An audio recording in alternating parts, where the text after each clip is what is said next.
Verset 1. Verset 1 à 7 Osias, Eusérieux, Anjou 2, 810 à 758. Comparez chapitre 26 de 2 Chroniques. La 27e année de Jéroboam. Cette donnée ne s'accorde pas avec 2 Rois 14.2, 2 Rois 14.16, 2 Rois 14.17, 2 Rois 14.23. Il faut, dans la 15e année. En hébreu, les deux lettres qui signifient 27 ressemblent beaucoup à celles qui signifient 15, de là l'erreur du copiste. Voir la table chronologique placée au commencement des ailles. Verset 3. Entièrement comme avait fait Amatsia, son père, lequel déjà avait fait comme le sien, 2 Rois 14.3.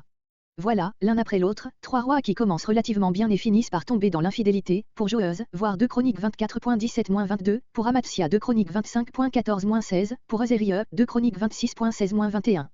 Cette infidélité d'Azaria ne doit s'être produite que vers la fin de son long règne de 52 ans, qui fut dans son ensemble une longue période de prospérité et de gloire. Ce fut l'orgueil qui amena cette triste fin. Comparez la parole de Chroniques 26.16 à la suite du tableau de tous les hauts faits de ce roi, versets 6 à 15. Verset 4. Les hauts lieux seuls. Ce fut là ce qui le distingua de David avant lui et d'Ézéchia après lui. Verset 5. Maladrerie, le mot hébreu signifie proprement maison d'émancipation, où l'on vit loin du monde et de ses exigences, de là, une demeure isolée, elle fut sans doute construite exprès pour ce roi exclu de la société humaine. En quoi avait consisté le crime si sévèrement puni et que suppose ce mot, l'Éternel le frappa. Le récit de Chroniques 26.16 et suivant répond à cette question. La loi avait établi une séparation profonde entre la royauté et le sacerdoce, en attachant la première à la tribu de Jude et à la famille de David, le second à la tribu de Lévi et à la famille d'Aaron, comparez Nombre 18.7 et suivant. La sacrificature et la royauté ne devaient être réunies que sur la tête du Messie, psaume 110.4, comparez Genèse 14.18. En essayant de renverser le mur de séparation que Dieu avait élevé entre les deux principaux pouvoirs établis au sein de son peuple, Osias ruinait par la base la constitution théocratique, il empiétait sur le temps où les deux couronnes royales et sacerdotales seraient réunies sur la tête d'un plus grand que lui, comparez Zacharie 6.12-13 et Hébreux 7.11-17. On comprend ainsi le châtiment terrible dont il fut frappé. Verset 7. Dans la cité de David, non cependant dans le sépulcre des rois, mais dans son voisinage, 2 Chroniques 26.23, par crainte de souiller le lieu des sépultures royales. Verset 8. Versets 8 à 12 Zacharie, en Israël, 772 à 771. La 38e année d'Azaria. Il est impossible de mettre cette donnée d'accord avec celle de 2 Rois 14.23, à moins d'admettre un temps d'anarchie d'une dizaine d'années dans le royaume du Nord, ou bien, par une erreur de copiste, le chiffre 41 a été dans ce passage substitué à 51, ce qui donne 10 ans de plus au règne de Jéroboam II. Verset 10. En présence du peuple, son assassin n'eut pas besoin de conspire contre lui, comme ce fut le cas pour d'autres rois, il le tua publiquement sans que le peuple l'empêchât, ce qui montre combien peu il était aimé. Verset 12. Voir à 2 Rois 10.30. La famille de Jéhu avait régné 110 ans, Jéhu, 28, Joachaz, 17, Joeuse, 16 ans et probablement Jéroboam II et Zacharie ensemble 51 ans. Verset 13. Verset 15.13 à 17.41 Dernier roi d'Israël, Jasem et Achaz en Jude. Verset 13 à 16 Salom, en Israël, 771. D'après Joseph, Salom était un ami de Zacharie et l'assassina lâchement. Verset 14. Ménahem était, d'après Joseph, général dans l'armée des 10 tribus. Fils de Gadi, non, comme on a faussement traduit, fils d'un Gadite. Verset 16. Tifsach. Ce nom ne peut désigner ici la ville de Tapsaku, sur l'Euphrate, un roi 4.24, il s'agit d'une localité plus rapprochée et faisant partie du territoire d'Israël. Kander a trouvé un endroit du nom de Tafsa près de Samarie. Ce nom désignait un guet. Cette odieuse cruauté appartient, non à son règne, dont le récit ne commence qu'au verset 17, mais aux moyens par lesquels il s'empara du trône. Il s'agissait pour lui de briser avec éclat et immédiatement toute résistance. Depuis Tirsa, ses mots dépendent non d'eux, et sa banlieue, mais d'eux, il frappa. Il se trouvait à Tirsa avec son corps d'armée, au moment où il apprit le crime de Salom et partit de là pour se substituer à lui. Verset 17. Verset 17 à 23 Ménahem, en Israël, 771 à 760. Verset 18. Pendant toute sa vie. Ces mots étonnent, car une indication pareille ne se trouve nulle part ailleurs, même dans la caractéristique des plus mauvais règnes. D'anciennes traductions les placent en tête du verset 19, où ils conviennent parfaitement en faisant un léger changement, en séjour, au lieu de « tout séjour, Phul, roi d'Assyrie, envahit le pays ». Cet événement était assez important pour en signaler la date. Nous avons cru devoir maintenir dans notre traduction le sens du texte hébreu. Verset 19. Phul, roi d'Assyrie. C'est ici la première intervention expressément mentionnée d'un souverain assyrien dans l'histoire israélite.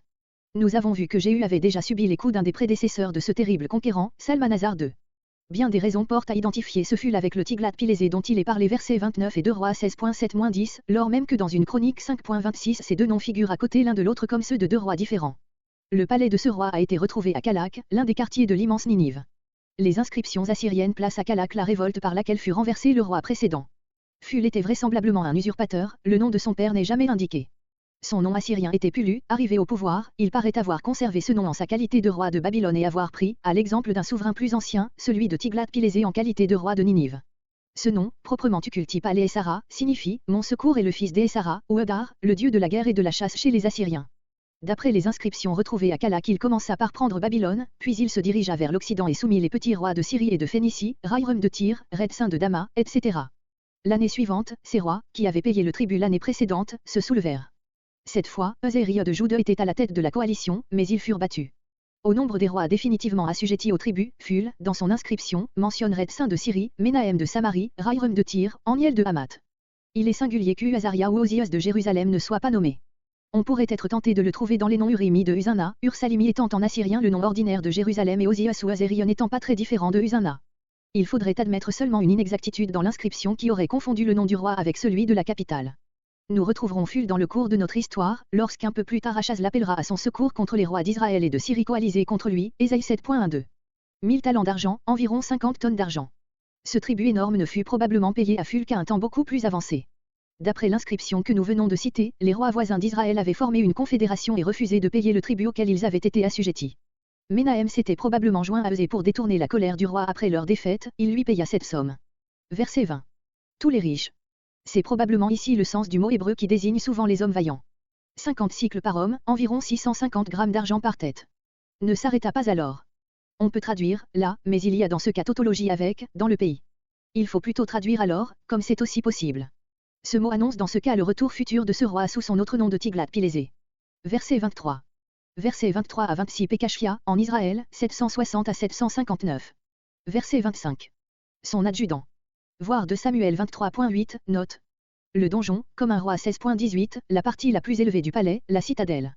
Argob et Arié, nom des partisans de Pekak, car ils sont distingués des 50 conjurés dont la mention suit, mes deux amis de Pekashia qui furent tués en le défendant. Verset 27. Versets 27 à 31 Pekak, en Israël, 759 à 739. 20 ans.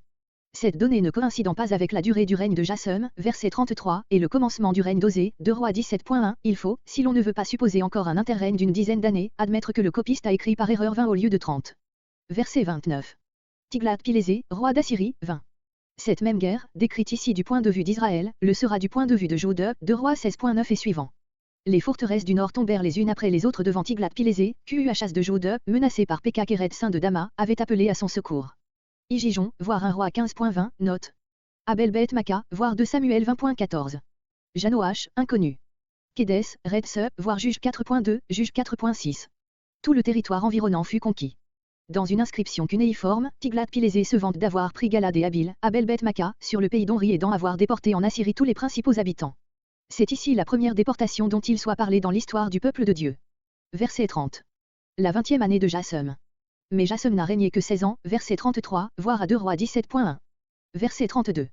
Verset 32 à 38 Jassum, en Juda, 758 à 742. Comparez le chapitre 27 de 2 Chroniques. Verset 35. Même remarque qu'au verset 3 et 4. La porte supérieure, voire à Jérémie 26.10. Verset 37. Commença à envoyer. Ce fut dès le règne de Jassum que se forma l'alliance de Pekak de Samarie et de Redsin de Dama contre Juda, alliance qui eut sous Achaz les conséquences les plus fatales pour ces trois États.